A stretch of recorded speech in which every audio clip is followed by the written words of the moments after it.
City India news, महाराष्ट्रातील लोकप्रिय news channel.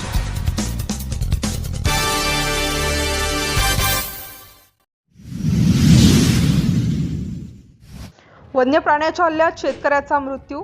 Nagpur one विभागाच्या पारशिवनी तहसील वनक्षेत्रांतर्गत येणाऱ्या नेऊरवाडा गावातील एका शेतकऱ्याचा वन्य प्राण्याने केलेल्या प्राणघातक हल्ल्यात मृत्यू झाला, ज्यामुळे स्थानिक नागरिकांनी पोलीस आणि वन विभागाविरुद्ध तीव्र निषेध केला। मिळालेल्या माहितीनुसार नेऊरवाडा गावातील रहिवासी शेतकरी रवी काळसरपे सकाळी 11 वाजता आपल्या पत्नीसह शेतात कामाला गेले होते। दरम्यान मृताची पत्नी पाणी आणण्यासाठी कालव्यावर गेली असता घात करून बसलेल्या वाघाने रवी काळसरपेवर हल्ला केला, त्यामुळे शेतकऱ्याचा दुर्दैवी मृत्यू झाला। सुमारे अर्ध्या तासाने जेव्हा शेतकऱ्याची पत्नी आली तेव्हा शेतकरी मृत अवस्थेत आढळला। घटनेची माहिती पारशिवनी पोलीस आणि वन विभागाला देण्यात आली। दोन्ही विभागाचे अधिकारी आणि कर्मचारी घटनास्थळी पोहोचले तेव्हा नागरिकांकडून प्रचंड गोंधळ उडाला।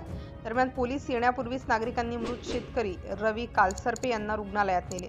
त्यानंतर शेतकऱ्याचा मृतदेह पुन्हा घटनास्थळी आणण्यात आला। बातमी लिहेपर्यंत मृतदेहाचा पंचनामा झाला होता। पुढील तपास सुरू आहे। सिटी इंडिया न्यूज साठी प्रतिनिधी राहुल पांतावणे।